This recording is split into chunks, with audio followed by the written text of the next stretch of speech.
လက်ထပ်ပန်းကိုလက်ခံရရှိလိုက်တဲ့မိန်းကလေးကဘလို့မှမထင်မိဘူးလေတနက်တန်တစ်ချက်နဲ့အတူသူ့ဘဝကလုံးဝကွဲပြားတဲ့လမ်းကြောင်းပေါ်ကိုရောက်သွားမယ်ဆိုတာတနက်ကင်ထားတဲ့အမျိုးသားတစ်ယောက်မင်္ဂလာဆောင်လေးကိုဝင်လာတယ်သူတို့သမီးကိုဓာတ်ဆခံအဖြစ်ဖမ်းထားတယ်ဒီမှာဆရာဝန်ရှိလားလို့မေးတယ်မိန်းကလေးကတငယ်ချင်းအတွက်စိုးရိမ်နေချက်ချင်းပဲမကြောက်မရွံ့ထွက်လာတယ်ကျမဆရာဝန်ပါစကားပြောပြီးတာနဲ့သူ့ကိုလူကြီးတစ်ယောက်ရဲ့အခန်းစီခေါ်သွားတယ်မသေးချင်မလှုပ်နဲ့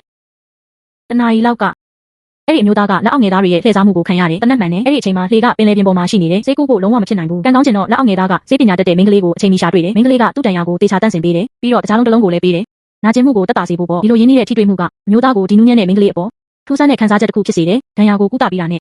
မိန်းကလေးကထွက်ဖို့ပြင်တယ်ဒါပေမဲ့သွေးရင်းတကြားတက်ကြတယ်တမ်းပြီးအမျိုးသားရဲ့ရင်ခွင်ထဲမှာလဲကျသွားတယ်ရင်းနှီးတဲ့အငွေသက်အောက်မှာနှစ်ယောက်သားဆက်ဆံရေးရှိသွားတယ်ဒါပေမဲ့တစ္ဆာဖောက်တွေကလမ်းကြောင်းကိုဖော်ထုတ်လိုက်လို့အမျိုးသားကအကူအညီရတာနဲ့ချက်ချင်းထွက်သွားရတယ်我会对你负责的等我回来9နှစ်လောက်ကြာသွားတယ်အမျိုးသားကအဲ့ဒီလေပေါ်ကမိန်းကလေးကိုဘယ်တော့မှမမေ့ဘူးဒါပေမဲ့မြေကိုမြင်ကျင်တဲ့အဖိုးကြီးကဖျားယောင်ပြီးသားကိုအိမ်ပြန်လာပြီးအိမ်အောင်ဖက်ရှာဖို့လှည့်စားတယ်အဖေကနှလုံးရောဂါဖြစ်တယ်ဆိုတာကြားတော့မျိုးသားကအလျင်မြန်ပြန်လာတယ်ပြီးတော့သူ့ကိုမျိုးတွေကအကောင်းဆုံးဆေးရုံမှာထားပေးတယ်သူရှာနေတဲ့မိန်းကလေးကဒီဆေးရုံမှာပဲအလုပ်လုပ်နေတယ်ဆိုတာမသိဘူးမိန်းကလေးကတစ်ချိန်ကဆေးပညာထူးချွန်သူပ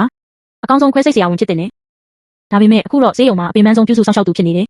ဘာလို့လဲဆိုတော့အဖေရဲ့ကန့်ကွက်မှုကိုမလိုက်နာပဲအိမ်တော်မပြုတ်ပဲကိုဝင်ရှိဖို့ဆုံးဖြတ်လိုက်လို့ပါမျိုးသားရဲ့အမွှာကလေးနှစ်ယောက်ကိုမွေးဖွားခဲ့တယ်အဖေကဆေးရုံအုပ်ကြီးရာထူးကိုဆုံးရှုံးသွားစေတယ်အဖေကမောင်နှမတူမရဲ့လှည့်စားမှုကြောင့်သူ့ကိုနေရာတိုင်းမှာဖိအားပေးတယ်သမီးလေးမှာသွေးရောဂါထူးထူးခြားခြားရှိတယ်လေဒီဆေးရုံမှာပဲကုလို့ရတာကလေးအတွက်ဆိုတော့သူမလည်းတီးခံပြီးဒုက္ခအလုံးကိုမျိုးသိပ်ထားရတာပဲအဲ့နေ့ကခန်းမကြီးထဲမှာသူမကယောက်ျားတစ်ယောက်မိသားစုဝင်ကိုအရေးပေါ်ခန်းစီတွန်းပို့နေတာကိုမြင်လိုက်ရတယ်မိမရဲ့နှလုံးသားကပြင်းပြင်းထန်ထန်လှုပ်ခတ်သွားတယ်အဲ့ယောက်ျားကလွန်ခဲ့တဲ့9နှစ်ကလူနဲ့အရန်တူနေတယ်လို့ထင်မိတယ်ဒါပေမဲ့မောင်နှမတူမကလောင်ပြောင်နေအခုလာတဲ့သူကထိတ်တန်းရင်မိသားစုရဲ့ဥက္ကဋ္ဌကြီးပါသူမျိုးကကလေးနှစ်ယောက်မွေးထားတဲ့သူမျိုးနဲ့မထိုက်တန်ဘူးလေလက်ညှိုးထိုးလို့တော့မရဘူး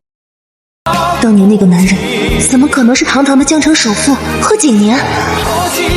一定是我认错人了。ဒီဘက်မှာတော့ဆရာဝန်စစ်ဆေးပြီးတဲ့နောက်အဖေကြီးကျမ်းမာရေးကောင်းတာတေချာသွားတယ်။ယောက်ျားလေးမှအဖေလက်စားခံရတာကိုသိလိုက်ရတယ်။အဖေကြီးကနာမကျန်းဟန်ဆောင်ပြီးသူ့ကိုအိမ်အောင်ရေးချင်းဆိုဖို့အတင်းကျပ်လုပ်နေတာကိုကြည့်ပြီးဥက္ကဋ္ဌကစိတ်ကုန်ပြီးအခန်းထဲကထွက်သွားတယ်။အဖေကြီးကသူ့အတိတ်ကရက်စက်တဲ့လုပ်ရက်တွေကိုပြန်တွေးမိတယ်။ရန်သူပေါင်းများစွာဖန်တီးခဲ့တယ်။ဒါကြောင့်သားကြီးကိုပြန်ပေးဆွဲတက်ဖြတ်ခံခဲ့ရတယ်။အခုတော့သားငယ်တစ်ယောက်ပဲကျန်တော့တယ်။ဒါပေမဲ့သူကအဲတုန်းကမိမကိုဆွဲလန်းနေပြီးရှေ့ဆက်မသွားနိုင်ဘူး။ကို့ဘာသာလဲဘယ်တော့မှမြေးလေးတွေကိုပွေ့ချီရမလဲမသိဘူး။သူစိတ်ညစ်နေတော့မှပ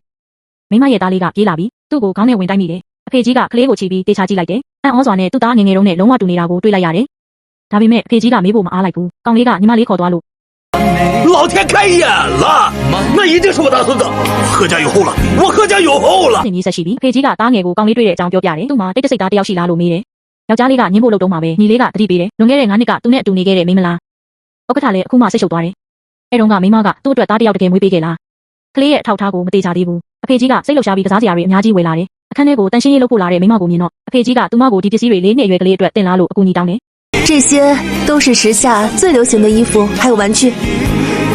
小少爷一定会喜欢的မိမရဲ့စိတ်ထဲမှာနာကျင်မှုတစ်ခုပေါ်လာတယ်ဘာလို့လဲဆိုတော့ကိုကလေးကိုရဲ့အဖိုးကြီးကဒီလောက်ချစ်တယ်ဆိုရင်ဘယ်လောက်ကောင်းမလဲပေါ့မြေးကိုရှာဖို့အတွက်အဖိုးကြီးကသားငယ်ရဲ့ငယ်ဘဝဓာတ်ပုံတွေကိုမျိုးတစ်မျိုးလုံးရဲ့ကုန်တင်ကားတွေပေါ်မှာရိုက်နေထားတယ်ဒါပေမဲ့ရက်တော်ကြာရှာဖွေပေမဲ့ရလက်မရှိဘူးလက်အောက်ငယ်သားကတတိပေးတယ်အဲ့ဒီနှစ်ကအရှင်ကြီးကိုကယ်တင်ခဲ့တဲ့မိမကဆရာဝန်တယောက်တည်းမျိုးတစ်မျိုးလုံးရဲ့အသက်အရွယ်တူတဲ့မျိုးသမီးဆရာဝန်တွေနဲ့တူနာပြုတွေကိုစုယုံပြီးပွဲတစ်ခုကျင်းပဖို့ပြောတယ်ဒီခွင့်ရေးကနေတေချာပေါက်တဲလွန်စားတစ်ခုခုတွေ့နိုင်မှာပဲအဖိုးကြီးကဒီကြံကိုကြားတော့တကယ်ကောင်းတဲ့အကြံပဲလို့ထင်သွားတယ်နောက်နေ့မှာမျိုးတစ်မျိုးလုံးကအသက်30ဝန်းကျင်မျိုးသမီးဆရာဝန်တွေနဲ့တူနာပြုတွေဟဲမီသားစုစီကိုလှပစွာဝတ်ဆင်ပြီးရောက်လာကြတယ်မိမကဒီနေရာကိုရောက်တော့မှသိရတယ်အဖိုးကြီးကသားအတွက်ဆရာဝန်ဇနီးတစ်ယောက်ရှာပေးချင်တာတဲ့မိမကချမ်းသာတဲ့မိသားစုရဲ့အိမ်အောင်ရေးကိုလုံးဝစိတ်မဝင်စားဘူး